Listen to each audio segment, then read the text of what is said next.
नमस्कार मंडळी, साध्या सोप्या रेसिपीजमध्ये आज आपण बनवतोय मटकीची सुक्की भाजी।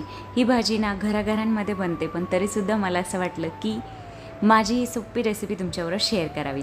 कढई तापत ठेवली, कढईमध्ये तेल छान तापलं की त्यामध्ये मोहरी, जिरे, हिंग घालून घ्या। सगळं तडतडलं की त्यामध्ये कढीपत्ता, लसूण, कांदा आणि टोमॅटो एक एक करून घालून घ्या। सगळं छान परतून घ्या। नंतर त्यामध्ये हळद, धना पावडर आणि लाल मिरची पावडर, बस एवढ्या थोड्याशा मसाल्यांमध्ये ही अप्रतिम चवीची भाजी तयार होणार आहे। थोडेसे भाजलेले शेंगदाणे घालून घेऊया, जे की मी सोलून घेतलेले आहे।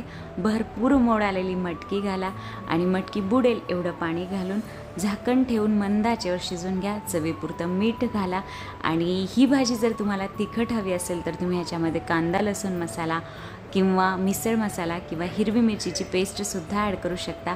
एखादा मटकीचा दाणा हाताने दाबून बघा, जर शिजली असेल तर कोथिंबीर घालून सर्व करा। Thank you so much.